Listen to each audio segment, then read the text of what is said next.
নমস্কার, গৌতম বন্দ্যোপাধ্যায় বলছি।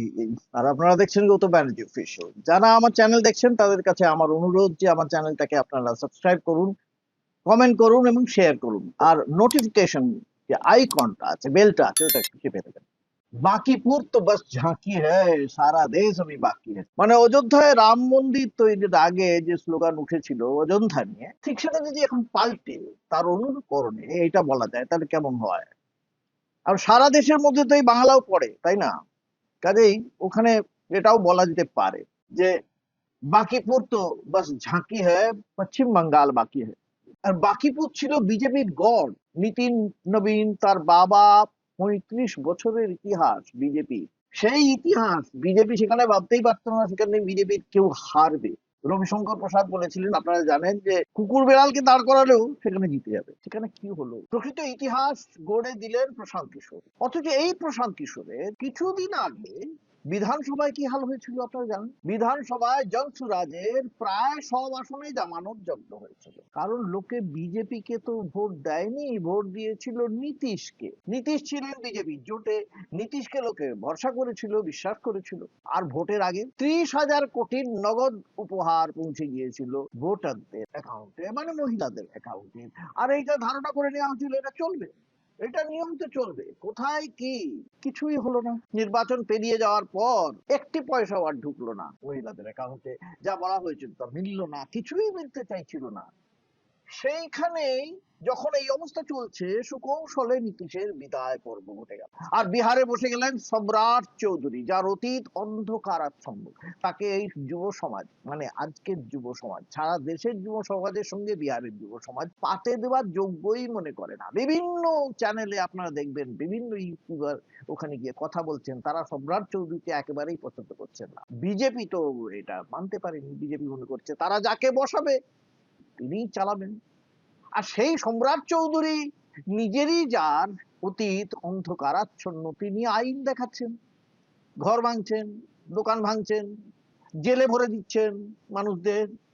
আর সেই সময় ঘটে গেল ককরোচ আন্দোলন, আমরা জানি, দিল্লিতে। তার সঙ্গে কংগ্রেসের আন্দোলন, তার সঙ্গে সমাজবাদী পার্টি, সবাই মিলে যার ঢেউ বিরাট ভাবে আছড়ে পড়লো বিহারে।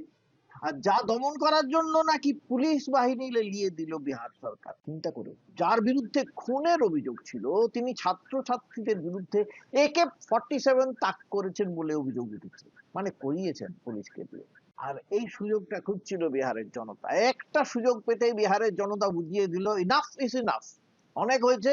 বাকিপুর মানে গান্ধী ময়দান, বাকিপুর মানে জয়প্রকাশের আন্দোলন। কিন্তু শুধু বাকিপুর নয়, দাঁতিয়াও হাতছাড়া হয়েছে। এবার দেখুন পশ্চিমবঙ্গে, যেটা মূল কথা আমার, পশ্চিমবঙ্গে কি একই ছবির প্রতিফলন দেখা যাবে? আর এখন যেটা দেখতে পাচ্ছি আমরা, তার মধ্যে কি এই বিহারের কিছু কিছু ছবি, মানে এর আগে, এই বাকিপুরের আগের যে ঘটনা বিহারে, সেটা দেখতে পাচ্ছি না।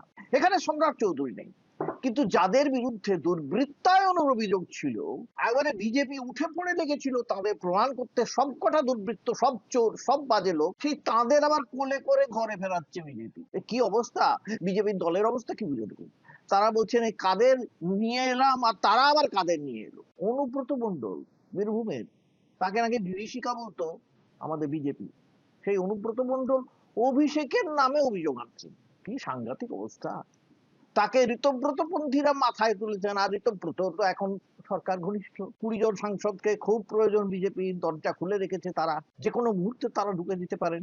এই যে তৃণমূল ফেরত সবাইকে বিজেপি নিজের দলে ভেড়াচ্ছে, তার ফলে কি হচ্ছে? তার ফলে বিজেপির এখানে যে নিজের যে দলের যারা ছিলেন, সামান্য যে সংগঠন ছিল, বা RSS এর যে সংগঠন ছিল, তার মধ্যে একটা বিভাজন তৈরি হচ্ছে, একটা বিক্ষোভ তৈরি হচ্ছে, ক্ষোভ তৈরি হচ্ছে।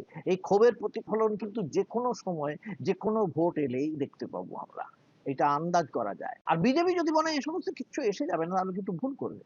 বাংলায় ফের কিন্তু তোলাবাজি ফিরছে। শ্রমিক ভট্টাচার্য বলতে শুরু করেছেন তার দলের লোকেরা তোলাবাজিতে হাত পাকাচ্ছেন, যা সহ্য করা হবে না। তিনি একা নন, দিলীপ ঘোষও বলছেন একই কথা। কিন্তু বললে কি হবে? বাংলা তো দেখছে কি হচ্ছে। এর মাঝে দেখুন, সেটা তো আরো তোলাবাজি। আর অন্নপূর্ণা দিয়ে কি হচ্ছে? অন্নপূর্ণা নিয়ে নাজেহাল মহিলারা। ঠিক বিহারের প্রতিচ্ছবি এখানে। নির্বাচনের আগে বিজেপির আগা পাস্তলা সকলে বলেছেন যারাই লক্ষ্মীর ভান্ডার পান তারা সবাই পাবেন 3,000 করে। পরে সরকার বলছে অনেক ভেজাল ছিল তালিকায়, তো সে তালিকা তো শুদ্ধ হচ্ছে না, বরং আরো অশুদ্ধ হচ্ছে দিনের পর দিন। বিজেপিকে ভোট দিয়ে হাত কামড়াচ্ছেন বহু মহিলা, এমনকি পুরুষরাও, আমাকে নিজেই বলেছেন। এমনকি প্রচুর বিহারি যারা এই পশ্চিমবঙ্গে থাকেন তারাও বলছেন, তারা কিন্তু বিজেপিকে ভোট দিয়েছেন, তারা বলছেন এ কি হলো। এদিকে ওই যে অন্নপূর্ণা পোর্টাল, সেখানে তালা পড়ে গেছে, ভোটের আগে কাজী, ভোট পুরোলে পাজি, এই কথা। তার মাঝে প্রশাসন কি করছে দেখুন, প্রশাসন হাতে মাথা কাটছে অনেকে, কারণ তাদের হাতে তো সমস্ত ক্ষমতা দিয়ে দেওয়া হচ্ছে, তাদের বলে দেওয়া হচ্ছে পুলিশকে সব ক্ষমতা দিয়ে দেওয়া হলো, তারা স্বাধীনভাবে কাজ করবে। আরে পুলিশ স্বাধীনভাবে কাজ করবে বলে কি নির্বাচিত সরকারের প্রয়োজন হয়? তাহলে তো পুলিশকে দাঁড় করিয়ে দিলেই হয়, প্রশাসনকে দাঁড় করিয়ে দিলেই হয়, আমলাদের দাঁড় করিয়ে দিলেই হয়। এবারে তাদের তো এই যে যে সরকারের যে অব্যবস্থা, সেগুলো জ্বালা তো তাদের সহ্য করতে হবে না। অন্নপূর্ণার জ্বালা কে সহ্য করবেন? চন্দনা বাউরি। আবার তিনি সেই জ্বালা সহ্য না করতে পেরে আশা কর্মীদের উপর ঝাল ঝাড়তে গিয়েছিলেন, বিধায়ক তিনি, অতএব তার ক্ষমতা বেশি তিনি মনে করছেন। আরে বাবা, কাজ তো চালাচ্ছেন আমলারা এবং আমলাদের নিচে যারা কর্মী তারা। আর তিনি কি বলছেন, ধমকে বলছেন তৃণমূল আমলে চুরি করে তোমরা কাজ পেয়েছো, আবার বড় বড় কথা, এই কথা তিনি বলছেন। তাড়ি মারা তাড়ি আমি বুঝি না, আপনারা আশা হয়েছেন কিভাবে চুরি করে নাকি? হ্যাঁ, যা মন যায় তাই করলে হবে না, আপনাদেরকে অ্যাক্সেস দিয়েছে, আপনাদেরকে করতে হবে। আনা ছাড়া লোক রাখুন, আপনার স্বামী থাকবে, ছেলে থাকবে, মানে মগের মূল্য বটে নাকি এগুলো? পরের দিন কি হয়েছে, এক আশা কর্মীর অস্বাভাবিক মৃত্যু হয়েছে, বলছে নাকি মস্তিষ্কের রক্তক্ষরণ হয়েছে। এবারে আশা কর্মী অন্য যারা, তারা বলছেন এই যে বিধায়ক যেভাবে অপমান করেছেন, সেই জ্বালা সহ্য করতে পারেননি ওই আশা কর্মী। এই তার অস্বাভাবিক মৃত্যুতে তোলমাটি ঘোল অবস্থা, বিধায়ককে ঘিরে তুমুল বিক্ষোভ। বিধায়ক হাত পা ছুড়ে অনেক কিছু বলতে চাইছেন, কিন্তু বললে হবে কি, তাকে ঘিরে যে বিক্ষোভ দেখতে পাচ্ছি, সাংঘাতিক অবস্থা। এই যেন দলের নেতা মন্ত্রীরা এইটা প্রমাণে ব্যস্ত, তারা কতখানি অপেশাদার রাজনীতি, হ্যাঁ, অপেশাদার রাজনীতি স্বাভাবিক। দেখুন অগ্নিমিত্রা পল, মানুষ ভালো, শিক্ষা দীক্ষা তার আছে, আমরা সবাই জানি, ইংরেজি বলেন ভালো, বাংলা বলেন ভালো, সব ঠিক আছে। কিন্তু মুশকিল হচ্ছে প্রশাসন চালানোর অভিজ্ঞতা তার কতখানি আছে তা তো আমরা জানি না। তিনি কখনো বলছেন থুতু ফেললে ফাইন, বেশ কথা, কখনো বলছেন উবের ট্যাক্সি রাস্তায় দাঁড়িয়ে থাকলে ফাইন।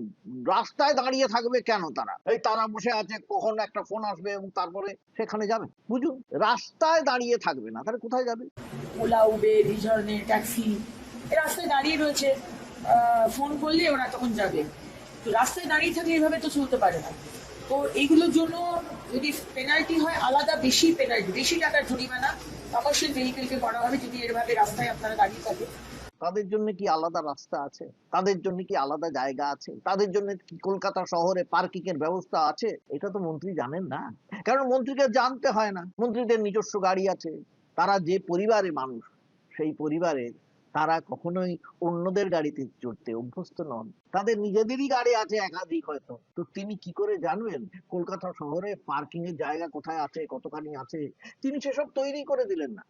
না তৈরি করে তিনি বলছেন উবের বা ট্যাক্সি বা এই যারা আছে তারা রাস্তায় দাঁড় করানো যাবে না। তো কোথায় দাঁড় করাবে? যদি দূরে দাঁড় করাতে হয় তাহলে তো পয়সায় পোষাবে না, রোজগারে পোষাবে না।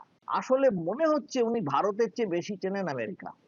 তার সরকারের ট্যাকে টাকা কোথায়, তবু এমন সব সিদ্ধান্ত নিচ্ছেন এবং শোনাচ্ছেন যে মনে হচ্ছে টাকার পাহাড় আছে তাদের। এইসব পরিকল্পনার বাস্তবায়ন কি করে হবে? লোক কোথায়? আর লোক যে রাখবেন তাদের জন্য টাকা জোগাবে কে? আর কত সেপাই পেয়াদা রাখবেন যে চারদিকে তারা লক্ষ্য রাখবে? আর সিসিটিভিতে ভর্তি করে দেবেন চারিদিক, বাড়ি ঘর দর, কোনো দিকে কেউ তাকাতে পারবে না। কি সম্ভব? কি করে সামলাবেন এসব? তিনি নিজে জানেন কি? আর অন্যদিকে ভাবুন, যারা পেটে কিল মেরে রাত্রে শুয়ে পড়েন, তারা কি পকেটে টাকা নিয়ে বেরোবেন? পান অথবা গুটখার পিক রাস্তায় ফেলবার পরে ফাইনের জন্য তিনি দেবেন? সাইকেলে করে কেউ যাচ্ছেন, তিনি পানের ফিক পেটে চলে গেলেন, তাকে কি ক্যামেরায় ধরে তার বাড়িতে গিয়ে আদায় করা হবে টাকা? 20 টাকা কি 30 টাকা? কিসে যাবেন? বাইকে চেপে 100 টাকা তেল ভরে 20 টাকার ফাইন আদায় করতে, নাকি তাকে চিঠি পাঠাবেন, মেল পাঠাবেন? তিনি আসেন হয়তো ঠাকুরপুকুর থেকে, ঠাকুরপুকুর থেকে তিনি যাচ্ছেন একেবারে গড়িয়াহাট সাইকেলে, তাকে পাঠাবেন? এটা সম্ভব? শিলিগুড়িতে পাঠাবেন? আসানসোলে পাঠাবেন, এসব জায়গায় পাঠাতে পারবেন? আগে তো গুটখা পান পরার বিক্রিটা বন্ধ করুন, সেটা তো পারবেন না। তাহলে তো রাজস্বের টান পড়বে। মধ্যরাতে মাতালদের আটকাতে পারবেন কেন? কারণ মাতালদের কাছ থেকে ফাইন আদায় হবে, কিছু টাকা হবে, কিন্তু মদ বিক্রি তো বন্ধ করতে পারবেন না। মদ বিক্রির টাকায় তো বিশাল রাজস্ব বাড়ে। মদ বিক্রির রাজস্ব রাজ্যের কোষাগারে বিরাট খোরাক যোগায়, কিন্তু বললামই। আর ওই অন্যদিকে দেখুন, ওই উবের আর ট্যাক্সিতে না দাঁড়াতে দিলে ওইসব চালকদের রোজগার চলবে? তখন তারা যদি বলেন ভাত দেবার মুরদ নেই, কিল মারার গোসাই, অন্নপূর্ণার ভান্ডার দিচ্ছ না, রাস্তায় গাড়ি দাঁড়াতে দিচ্ছ না, থুতু ফেললে ফাইন করছো, সবকিছু বুঝলাম। আর কথায় কথায় নথি চাইবেন। প্রথমত তো ভারতীয় কিনা সেটাই বুঝে উঠতে পারছে না কেউ। কখন কাকে জেলে ভরে দেওয়া হবে কেউ জানে না, পুলিশের হাতে ক্ষমতা। তখন কি করবে এই মানুষগুলো? তখন কোথায় যাবে?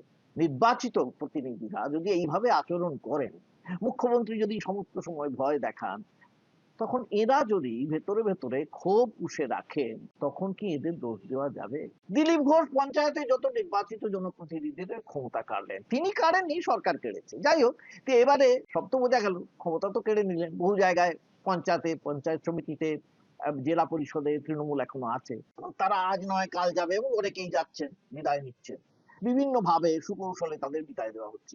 সে যা খুশি হোক, কিন্তু এইবারে বিজেপি নেতারা যে সেখানে বসবেন, কেউ পঞ্চায়েতের প্রধান হবেন, কেউ পঞ্চায়েত সমিতিতে বসবেন, জেলা পরিষদে বসবেন, তখন সেখানে বসে তারা করবেনটা কি? তারা কি ওই আমলাদের সামনে গিয়ে স্যালুট ঠুকবেন? আর মাস গেলে উন্নয়নের বৈঠকে ভাত ঘুম দেবেন? আমলারা অন্যদিকে কিন্তু জানেন একটা কথা, কোন রকমের 2 থেকে 3 বছর কাটিয়ে দিলেই কম্মসে। তাদের কি দায় পড়েছে বলুন দেখিনি? গ্রামে গঞ্জের মানুষ অন্নপূর্ণা পেল কিনা, খেতে পেল কিনা, রাস্তা পাকা হলো কিনা, কি দায় তাদের? সেটা তো দেখার কথা নির্বাচিত জনপ্রতিনিধিদের। যদি এখন থেকে এটাই নিয়ম হয় যে আমলারাই সব দেখবেন, তাহলে মন্ত্রীরাও তো ছোট জগন্নাথ হয়ে বসে থাকতে পারবেন। তাদের কাজ কি থাকবে? দিলীপ ঘোষ কি সেটাই করতে পারবেন? নাকি শিক্ষামন্ত্রী, স্বাস্থ্যমন্ত্রী সেটাই করতে পারবেন? অবশ্য তাদের আর দোষ কোথায়? তাদের তো প্রশাসনিক দক্ষতা নেই, এবং তারা সেটা শিখতে চাইছেন কি? বিধান রায় বলেছিলেন, নিজে মন্ত্রী হবার আগে একজনকে বলে দিয়েছিলেন, খুব বাপু জেনে রাখো, তোমার নিচে যারা কাজ করবে তারা সব আইএএস অফিসার, তারা অত্যন্ত বুদ্ধিমান, তাদের ওপরে তোমাকে সমস্ত জিনিসটা জানতে হবে, তবেই তুমি নিজের যে ডিপার্টমেন্ট, দপ্তর সামলাতে পারবে। এখন কে বলে, কাকে বলে, কে শুনবেন? এই সরকার আমলাদের হাতে সবকিছু ছেড়ে দিয়ে মঞ্চ আলো করে বসতে চাইছে, মানে নেতা মন্ত্রীরা বসতে চাইছেন। তাহলে হলো, সারা দেশে যুবক যুবতী তরুণ তরুণীরা বলছে চাকরি নেই, চাকরি দাও। মধ্যবিত্ত নিম্নবিত্ত বলছে দাম কমাও, বাইক চালক বলছে পেট্রোলের দাম কমাও, বিজেপি বলছে হিন্দু খতরে মে হ্যায়। 2014 থেকে বিজেপির হিন্দু প্রধানমন্ত্রী, হিন্দু স্বরাষ্ট্রমন্ত্রী, হিন্দু প্রতিরক্ষা মন্ত্রী, 20টা রাজ্যের প্রায় মুখ্যমন্ত্রী সবাই মিলেও হিন্দুকে আর বিপদ সীমা থেকে টেনে তুলতে পারছেন না। হিন্দুরা বিপদে। কিরকম বিপদে? সনাতনী সংস্কৃতি ফেরাতে হবে। এই যে পবিত্র সনাতনী কাওয়ার সংস্কৃতি, শিবের মাথায় জল ঢালতে হবে, সেই সংস্কৃতি কি বলছে দেখুন, ছবি দেখুন। এই সংস্কৃতি ফেরাতে বদ্ধপরিকর বিজেপি। কাওয়ার সংস্কৃতির নামে তো চলছে নরক গুলজার। এটা তো পশ্চিমবঙ্গ এলো বলে। তবে হ্যাঁ, আমাদের সুখের কথা, পশ্চিমবঙ্গে এসেছেন তসলিমা নাসরিন। বাংলার সংস্কৃতি বাঁচাতে এখন বিজেপির হাতে দুজন, বঙ্কিমচন্দ্র এবং তসলিমা। বাহ বাহ বাহ। এই যে বিজেপির ছাত্র সংগঠন এবিভিপি, অখিল ভারতীয় বিদ্যার্থী পরিষদ, তাদের জন্য তাহলে আরএসএস এর সিলেবাসের সঙ্গে বঙ্কিম এবং তসলিমা শিক্ষাটা বাধ্যতামূলক করা হোক। তাদের সমস্ত গ্রন্থ পড়াটা বাধ্যতামূলক করা হোক। বঙ্কিমচন্দ্র করতে গেলে তাদের প্রত্যেকের দাঁত ভাঙবে, আর তসলিমা পড়তে গেলে তাদের কান লাল হবে। একজনও কি বঙ্কিম পড়েছেন? আমার ঘোর সন্দেহ আছে। আর তসলিমা, ওই যে বললাম, তসলিমার ভাষা হজম করতে গেলে তো যোগী মহারাজ বা দিলীপ বাবু বা শুভেন্দু বাবুর বিষম বদ হজম হয়ে যেতে পারে। তাই ফের বলতে হচ্ছে, বাবুজি ধীরে চলনা। বিহারের বাঁকিপুর আবার বাংলায় না ঢুকে পড়ে। বাঁকিপুর তো বাস ঝাঁকি হ্যায়, পশ্চিম বঙ্গাল अभी बाकी है। এই স্লোগান আবার না উঠতে শুরু করে। তাই বলছি, সাধু সাবধান। নমস্কার, আজকে এই পর্যন্তই। আবার আপনাদের সঙ্গে দেখা হবে পরের এপিসোডে। সকলে ভালো থাকবেন। নমস্কার।